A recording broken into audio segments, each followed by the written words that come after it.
Bienvenidos, esto es Derecho a tus Derechos. Soy Víctor Hugo Vargas y hoy día vamos a conversar sobre la acción de amparo.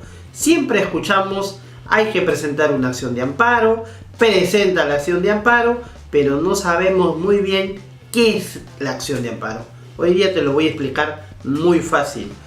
Pero quiero recordarles también que necesitamos que sigan escribiendo, No dejen de escribir a nuestro correo, que es derechoatusderechos@19 gmail. No, perdón, ya me equivoqué completamente. Repito, derechoa.tusderechos19@gmail.com.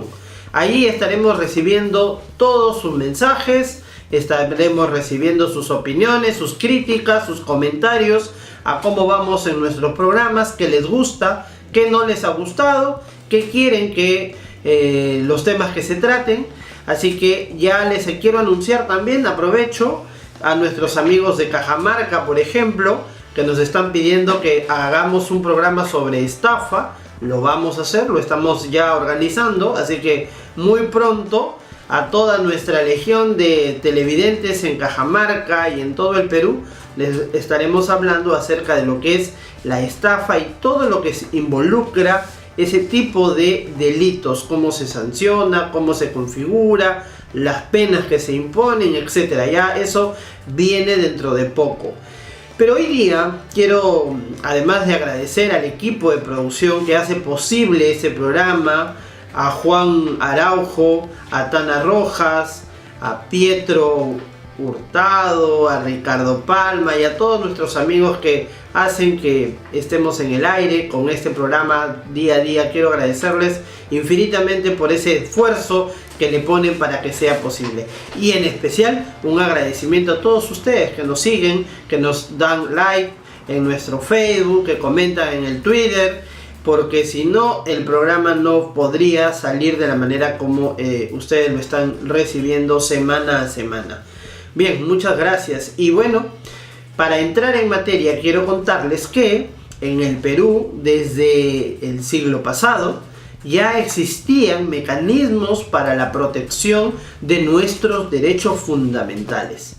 Y ustedes dirán, ¿y pero cuáles son esos derechos fundamentales? Bueno, una respuesta fácil es decir que los derechos fundamentales son aquellos que están en la Constitución, que también se les llama derechos constitucionales, porque obviamente están considerados de manera expresa en el texto de nuestra Constitución. Nuestra Constitución, la actual, la vigente, del año de 1993. En su primera parte, fundamentalmente allí está lo que son los derechos fundamentales, que se protegen de manera excepcional por acciones que se llaman también acciones de garantía constitucional y son precisamente de garantía constitucional porque además estas acciones que protegen esos derechos fundamentales están establecidas en la propia Constitución, ¿no? Ahí dice cuáles son las acciones de garantía para proteger esos derechos fundamentales. Muy bien, una de esas acciones de garantía es la acción de amparo. Algunos lo conocen también como el proceso de acción de amparo. Antes se estilaba o se llamaba como el recurso de amparo. Muy bien, la Constitución salvó toda esa cuestión y ahora el término correcto es la acción de amparo. Hemos dicho que se utiliza este mecanismo, este proceso para la protección de los derechos fundamentales. ¿Cuáles son esos derechos fundamentales? El primer derecho fundamental es el de no ser discriminado por ninguna razón. Ese es el primer derecho que hay que proteger, porque además está en el artículo 2, inciso 1 de la Constitución. Dice que todos somos iguales ante la ley y a nadie se le puede discriminar por ningún motivo: raza, sexo, origen, economía, religión, opinión, etcétera, etcétera. no se puede discriminar. Pero ¿y qué cosa es la discriminación? Todo el mundo habla de la discriminación. Todo el mundo dice sentirse discriminado o no sentirse discriminado. Pero ¿qué cosa es la discriminación? Es el trato distinto, es la consideración diferente, es el no respetar al otro como igual. Esa es la discriminación.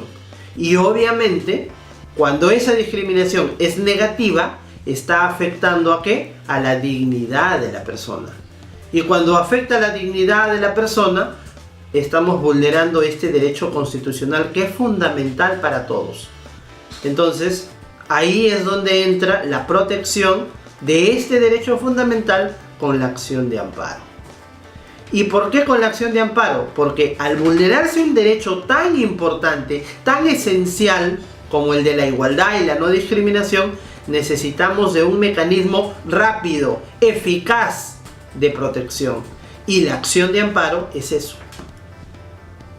Es un mecanismo donde no exige tantas formalidades, donde los jueces tienen que apreciar esa vulneración fundamental a ese derecho esencial y tienen que resolver sin mucho protocolo, sin mucho formalismo, sin tomar en cuenta inclusive cuando se hace una invocación equivocada. La persona que interpone o que pide a través de la acción de amparo la protección de ese derecho se puede equivocar en decir bajo la norma tal o la ley tal. Eso no interesa.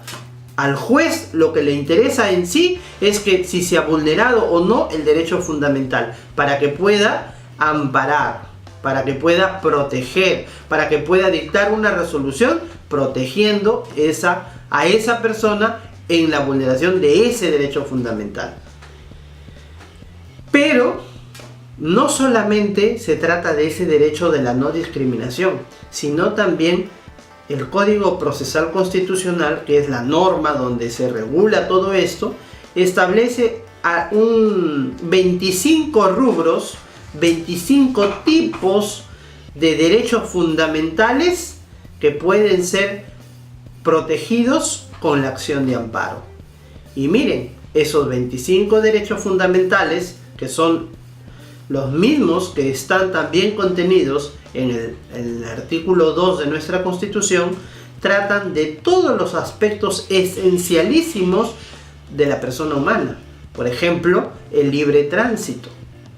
Si a mí me impiden trasladarme o viajar, por ejemplo, que yo quiero ir a cualquier parte del Perú y por alguna razón a alguien se le ocurre impedir que yo viaje, no me quieren vender un pasaje, no me quieren llevar en un transporte público o no me quieren dejar salir de la ciudad sin ninguna causa justa o legal, entonces se está vulnerando mi derecho al libre tránsito y yo puedo interponer una acción de amparo contra esa persona, contra esa autoridad, contra esa entidad que está vulnerando mi derecho del libre tránsito. Pero hay cosas también un poco más complejas que se protege con la acción de amparo. Por ejemplo, el derecho al bienestar, el derecho al desarrollo. Y ustedes dirán, ¿y cómo nosotros nos damos cuenta que nos están vulnerando esos derechos? Esperen un ratito y les voy a explicar con un poco más de detalle. Pero antes quiero que vean la información que les pongo acá a continuación sobre unos datos históricos de la acción de amparo, cómo ha evolucionado en nuestro país. Muy chiquito, pero que siempre es bueno ilustrar esto para que nos quede una información valiosa.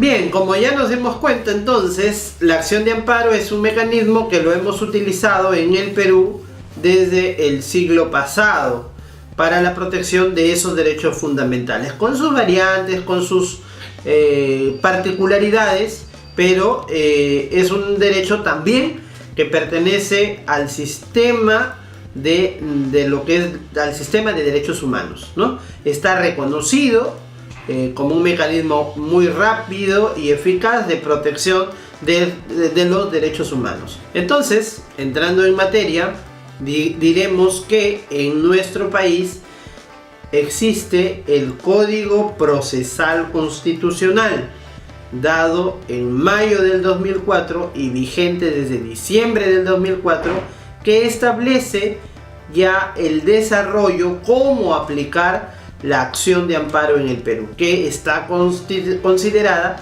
en el artículo 200 de la Constitución como una garantía constitucional.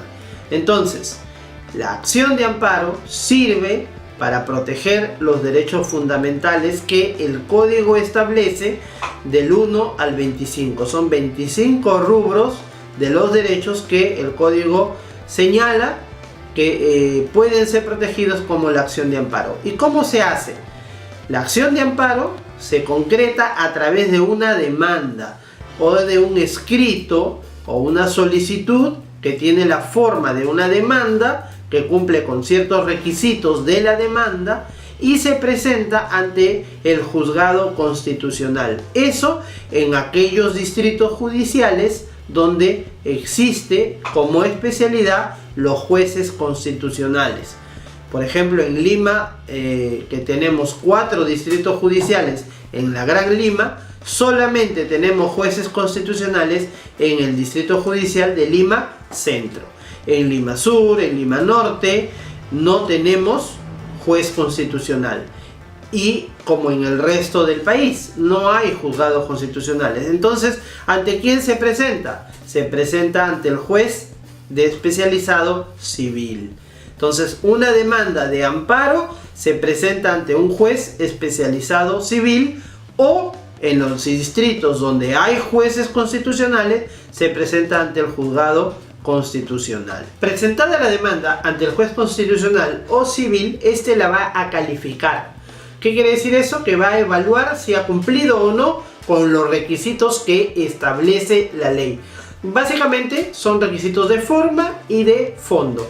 Los requisitos de forma son los generales para cualquier demanda que todo abogado conoce, y los requisitos de fondo son los que establece el Código Procesal Constitucional, que básicamente son que si el derecho que se dice ha sido vulnerado o está amenazado de vulneración, está dentro de la lista de los que el propio código establece, que son 25 rubros que ya hemos dicho. Empieza con la discriminación, va por el bienestar y desarrollo, el tránsito, el libre tránsito, la libertad de opinión, el derecho a la educación, el derecho al trabajo, el derecho a la vida privada, la vida íntima, etcétera, etcétera. Están allí, o sea, los podemos chequear.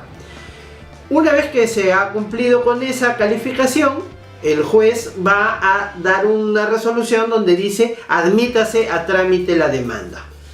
¿Y eso qué significa? Que inmediatamente va a notificar a quien estamos demandando, que generalmente son las entidades contra quienes queremos reclamar la vulneración de este derecho fundamental, ya sea el Ministerio de Educación, ya sea una dirección regional, la municipalidad, alguna entidad proveedora de servicios públicos, ante el mismo juzgado, ante el Poder Judicial, la policía, etcétera, etcétera. Cualquier entidad que haya vulnerado o que esté amenazando la vulneración de un derecho fundamental es pasible de ser demandada a través de la acción de amparo. Una vez que la persona o la entidad recibe la denuncia, tiene un plazo de 5 días para contestar. Y en ese plazo, obviamente, lo hará a través de el representante legal o el procurador público que tiene la función de defender legalmente a la entidad. Contestada la demanda o sin ella, o sea, si contesta, bien, y si no contesta, también el proceso continúa, será en la rebeldía, ¿no? A eso se llama la rebeldía. Cuando alguien no contesta un emplazamiento judicial o constitucional, se pone en la situación de rebeldía. Entonces, pero eso no detiene el proceso continúa. El juez que pasa a la siguiente etapa, a la actuación de los medios probatorios, dejando claro que en materia de acción de amparo no hay una etapa específica, como hemos dicho, para actuar medios probatorios, sino simplemente esto se refiere a los documentos que básicamente están acompañados a la demanda o a la contestación de la demanda. Con la revisión de eso, el juez va a dictar sentencia. Y en la sentencia, ¿qué va a pasar?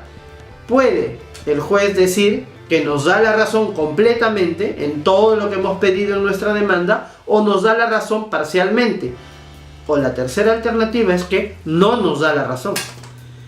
En cualquiera de esas circunstancias, la parte que se sienta afectada con esa decisión, con esa sentencia, ¿qué puede hacer? Interponer un recurso de apelación. El recurso de apelación de la sentencia va a ser conocido por la Sala Constitucional, que es la segunda instancia, es la instancia superior al juez constitucional o al juez civil. Entonces, la Sala Constitucional, donde exista, o la Sala Civil, es la que va a resolver la apelación de la sentencia de primera instancia.